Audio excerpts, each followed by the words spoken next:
this morning. As you can tell, I'm not exactly organized.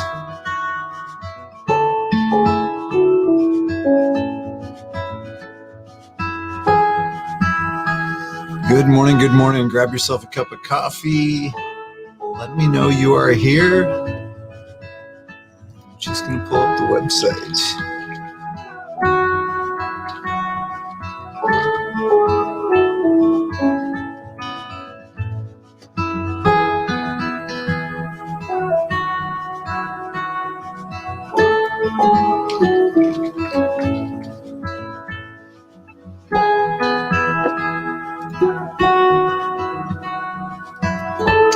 Good morning, good morning, good morning. What is going on? Drop me a note in the comments. Let me know you are here. Katie, Ann, how are you? No home site today, Ann says.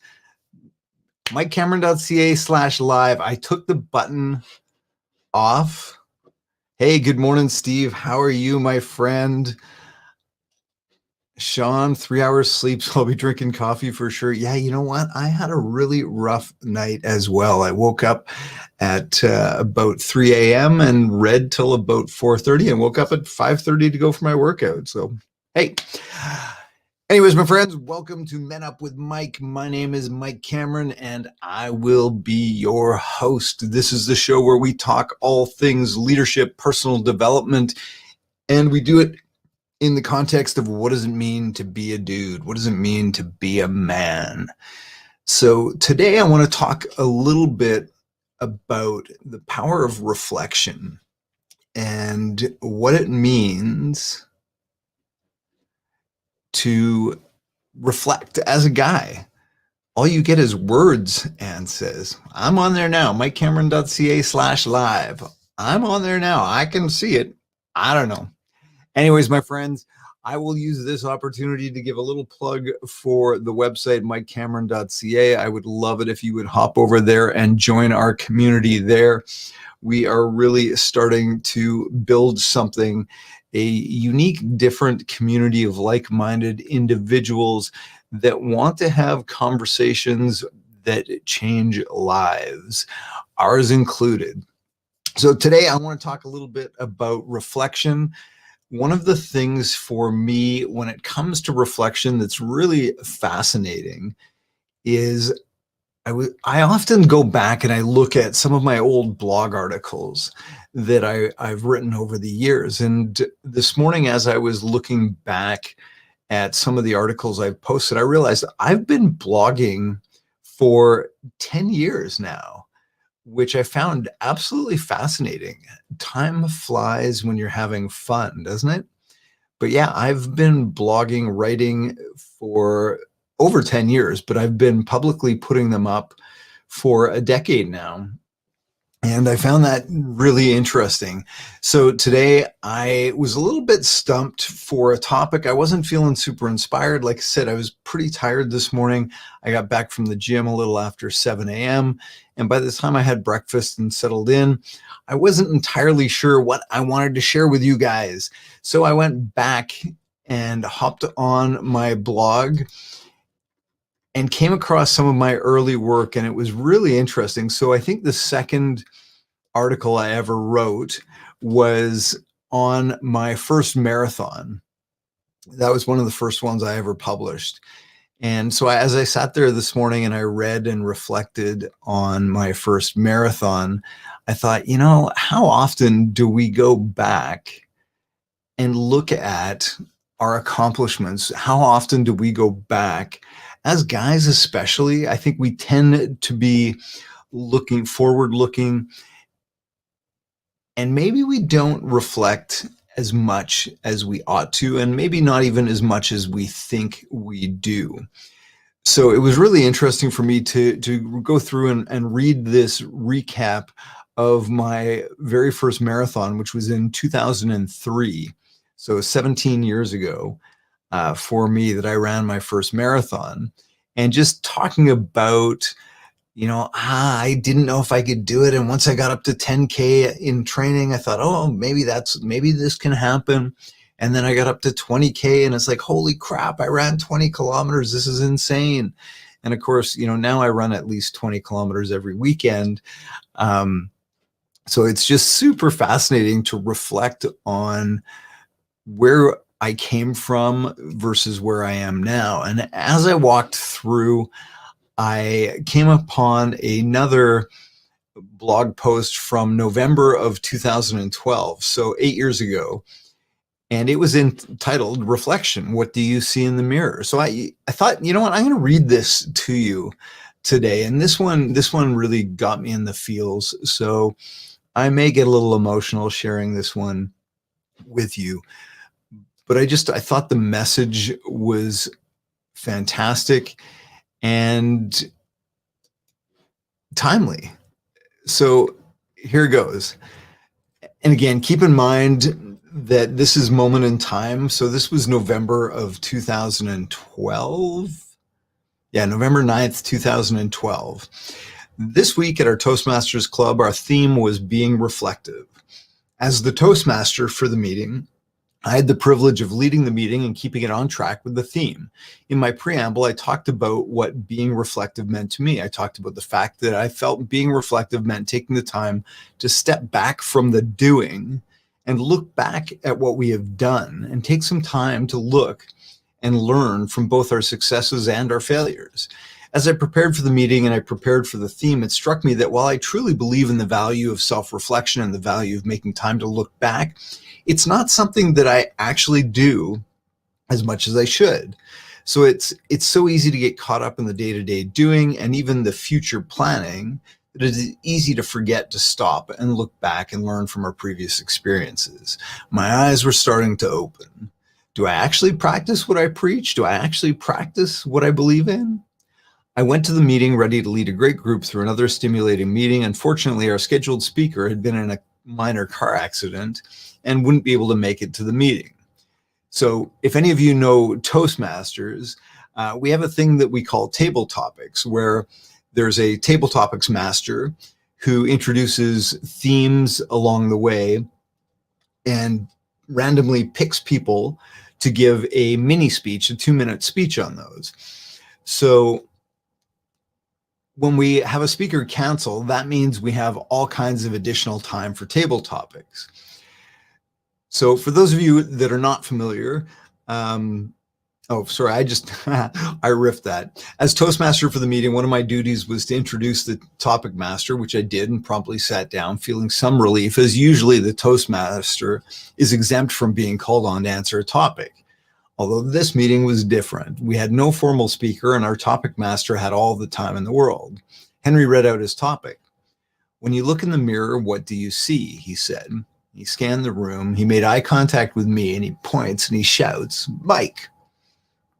Oh boy, I said. He caught me off guard. Fortunately, as I stand to address the topic, he remembers that he's forgotten to give the evaluator instructions on what specific attributes of the response he's looking for. So this buys me a few seconds to get my thoughts together as he announces that he is looking for enthusiasm today. That's what he wanted us to be evaluated on as speakers.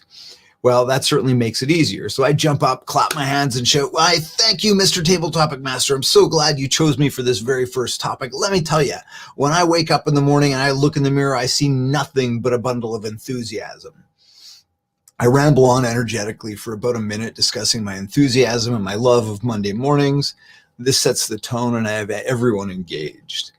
I pause, slow my pace a little, and start to talk more seriously about the potential that I see in the mirror. I talk a little bit about the men that I'm proud of that I see in the mirror. I talk a little bit about the men that I didn't see. And I also talk a little bit about the raw, unfinished product that is beaming with potential and discussed how exciting that is to think about how much more in life I have to give. I summed up my mini speech by recapping what I saw and turned back control to our Toastmaster. What a fabulous exercise. I had no time to think or prepare, but rather answered from the heart. That meeting had an impact on me. So this week, I've really tried to take the time to look back and reflect on all that I am and all that I have and all that I can be grateful for, as well as all that I can be. I took some time to reflect on those around me and how they carry themselves in the good times and in the bad. I looked for things to be grateful for and things I can be proud of, things that make me happy and things that make those around me happy. My sister had posted something on Facebook that really touched me. It really made me stop and think, who the heck am I to be unhappy with anything in my life? After all, I can walk, I can talk, I have some great friends, a job that I love that makes a difference, 2 beautiful children. Who the heck am I to ever complain about my life? The image posted to the right is what Judy shared. My sister is a physiotherapist who works with disabled children. So she posted this. Today we said goodbye to a beautiful girl who I had the privilege of working with. Yeah, this one's tough for me. Today we said goodbye to a beautiful girl who I had the privilege of working with. It was amazing to see the effect she had on so many despite her inability to walk or talk. It was also great to see a community come around her family during this time. She'll be dearly missed, but I'm thankful that she's no longer suffering. So I messaged my sister and I asked her about the girl, and she responded.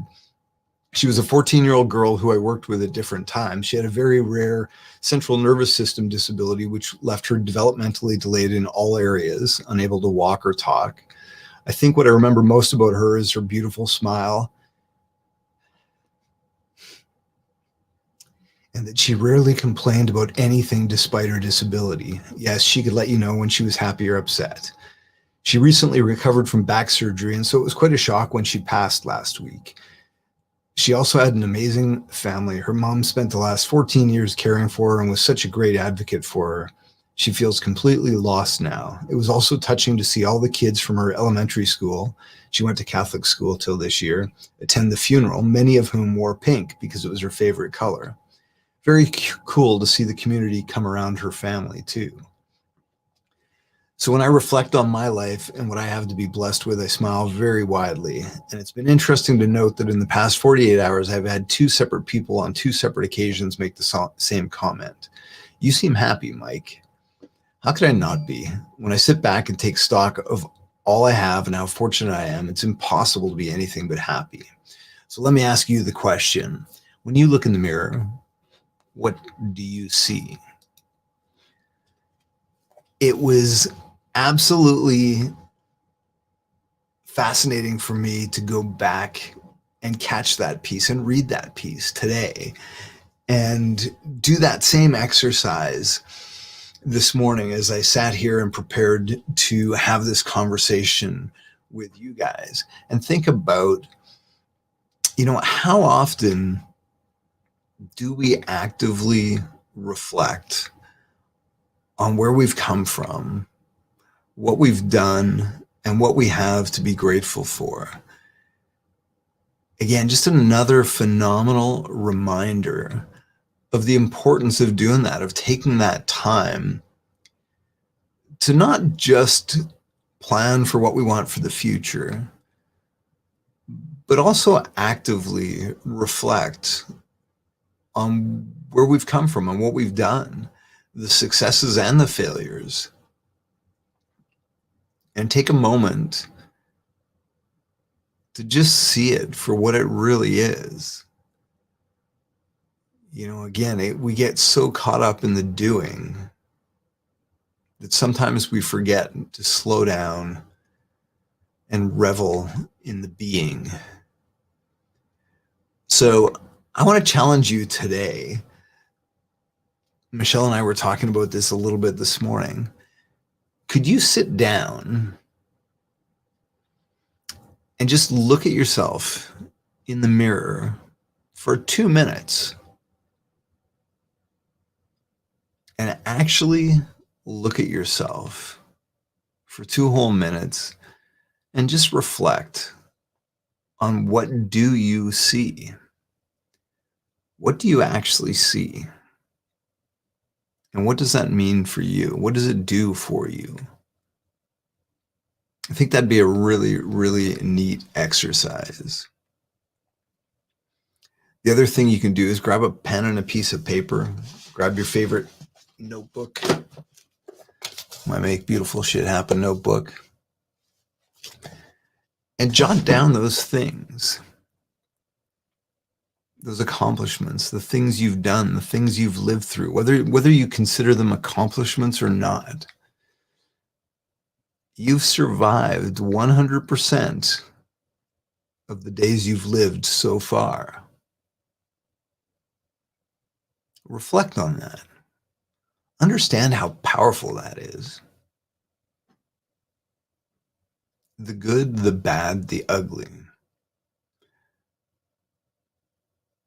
They all bring us something. Good morning, Michelle. Michelle's over on the website. They all bring us something. But it takes time and it takes intention to actually reflect on those, to learn from those, to be the observer, to separate from self. You know, we've talked about that a lot.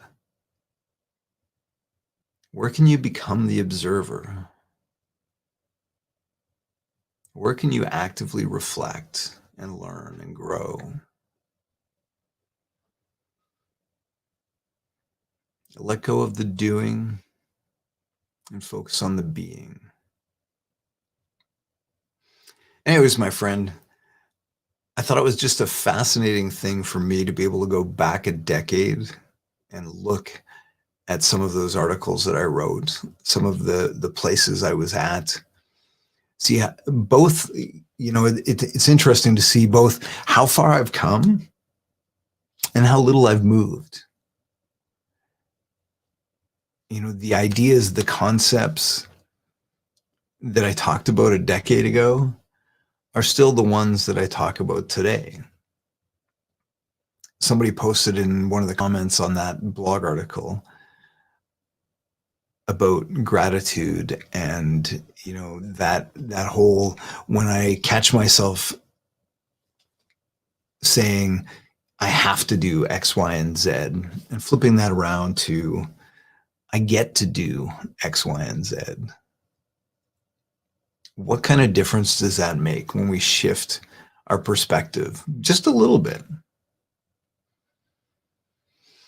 Anyways, my friend, food for thought today. I'm feeling very reflective. And I am grateful that you are all in my life, and I'm grateful that you have conversations with me and engage with me. Anyways, my friends, as always, continue to make beautiful shit happen. Have yourself a fantastic day. Take care.